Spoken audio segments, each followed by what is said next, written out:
আসসালামু আলাইকুম। সবাইকে রমজানের শুভেচ্ছা জানিয়ে শুরু করছি নতুন আরেকটি ভিডিও। আজকে কোনো নাস্তার রেসিপি শেয়ার করব না। আজকে বেগুন ভর্তার একটি রেসিপি শেয়ার করব। বেগুন এইভাবে ভর্তা করলে কিন্তু এক প্লেট ভাত কিন্তু এই ভর্তা দিয়ে খেয়ে নেওয়া যায়। বেগুন ভর্তার জন্য নিয়েছি 3 পিস বেগুন আর নিয়েছি টমেটোর মাঝখানে বীজগুলো কিন্তু ফেলে দিয়েছি। আর নিয়েছি কিছু রসুন, পেঁয়াজ কুচি, ধনিয়া পাতা কুচি, কাঁচামরিচ আর শুকনো মরিচ। বেগুনগুলো যাতে ভাজার সময় তাড়াতাড়ি সেদ্ধ হয়ে যায় এই কারণে কিন্তু একটা কাঁটা চামচ নিয়েছি। কাঁটা চামচ দিয়ে কিন্তু এইভাবে একটু সেদ্ধ করে নেব, তাহলে কিন্তু ভাজার সময় কিন্তু তাড়াতাড়ি সেদ্ধ হয়ে যাবে। চুলায় একটি কড়াই বসিয়ে নিয়েছি, এখানে দিয়ে দেব সরিষার তেল। সরিষার তেল ছাড়া কিন্তু ভর্তার আসল টেস্টি আসে না। এখন প্রথমে কিন্তু শুকনো মরিচগুলো ভেজে নেব।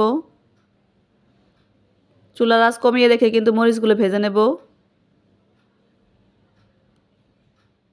আমার মরিচগুলো কিন্তু ভাজা হয়ে গেছে, এগুলো উঠিয়ে নেব। এরপর দিয়ে দেব কাঁচামরিচ। তেলের ভিতর কাঁচামরিচ ভাজার সময় কিন্তু অবশ্যই কিন্তু মরিচের মাথাটা একটু ভেঙে নেবেন, তা না হলে কিন্তু মরিচগুলো কিন্তু ফুটে যায়। এখন মরিচগুলো কিন্তু ভেজে নেব। মরিচগুলো আমার ভাজা হয়ে গেছে, এখন নামিয়ে নেব। এখন আমি রসুনগুলো কিন্তু দিয়ে দেব। আমি কিন্তু এখানে বড় রসুন দিয়েছি, আপনারা কিন্তু দেশি রসুন দিয়ে কিন্তু এই ভর্তাটা করতে পারবেন, এতে করে কিন্তু টেস্ট আরও বেশি আসবে। রসুনগুলো আমার ভাজা হয়ে গেছে।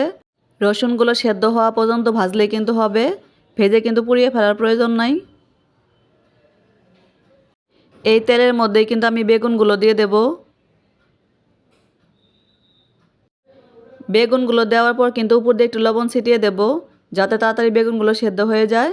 এখন ঢাকনা দিয়ে ঢেকে কিন্তু বেগুনগুলো সেদ্ধ হওয়া পর্যন্ত ভেজে নেব। বেগুনগুলো কিন্তু আমার ভাজা হয়ে গেছে, পুরা একটা ভাপ কিন্তু চলে আসছে। এখন কিন্তু বেগুনগুলো নামিয়ে নেব। এরকম পুরা করে ভেজে নিলেই কিন্তু ভর্তাটা খেতে ভালো লাগবে। এখন সবগুলো বেগুন কিন্তু উঠিয়ে নেব। এই কড়াইয়ে কিন্তু আমি এখন টমেটোগুলো দিয়ে দেব।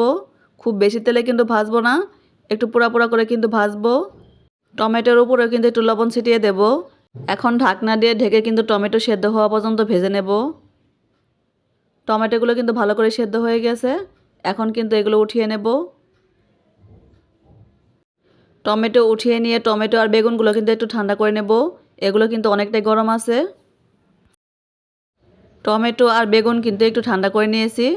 এখন বেগুন আর টমেটোর উপরে খোসাগুলো কিন্তু উঠিয়ে নেব। এগুলো ভর্তা খাওয়ার সময় মুখে পড়লে কিন্তু খেতে ভালো লাগে না। সবগুলো খোসাই কিন্তু আমি ছাড়িয়ে নেব। সবগুলো খোসা কিন্তু ছাড়িয়ে নিয়েছি, এখন হাত দিয়ে কিন্তু এইভাবে কিন্তু মেখে নেব। বেগুন আর টমেটো কিন্তু সুন্দরভাবে কিন্তু সেদ্ধ হয়ে গেছে, এই কারণে হাত দিয়ে কিন্তু সুন্দরভাবে মেখে নেওয়া যাবে। বেগুন আর টমেটো মেখে নিয়ে কিন্তু এক সাইড করে নিয়েছি। এখন রসুনগুলো কিন্তু আগে হাত দিয়ে ভেঙে নেব। রসুনগুলো কিন্তু সুন্দরভাবে সেদ্ধ হয়ে গেছে, এগুলো কিন্তু ভালো করে একটু ভেঙে নিতে হবে। এই ভর্তাটা কিন্তু হাতে মেখে করলে কিন্তু খেতে বেশি ভালো লাগে। এখন কিন্তু লবণ দিয়ে দেব। লবণ দিয়ে কিন্তু মরিচটা ভেঙে নেব। টমেটো আর বেগুন সেদ্ধ হওয়ার সময় কিন্তু আমি একটু লবণ ব্যবহার করেছিলাম, এই কারণে কিন্তু লবণটা এখন কম দিয়েছি।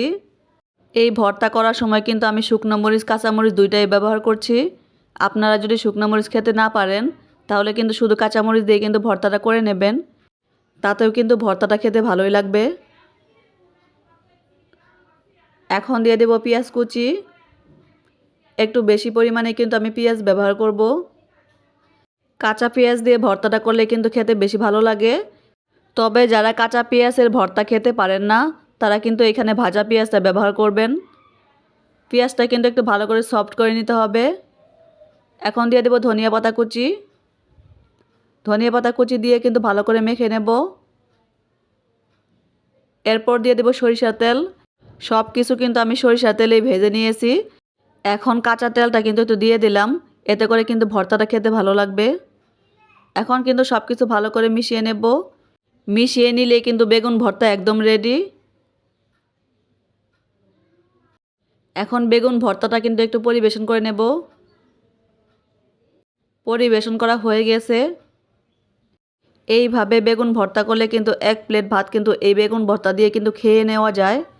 আজকের ভর্তার রেসিপিটি কেমন লাগলো আমাকে কমেন্টে জানাবেন। আল্লাহ হাফেজ।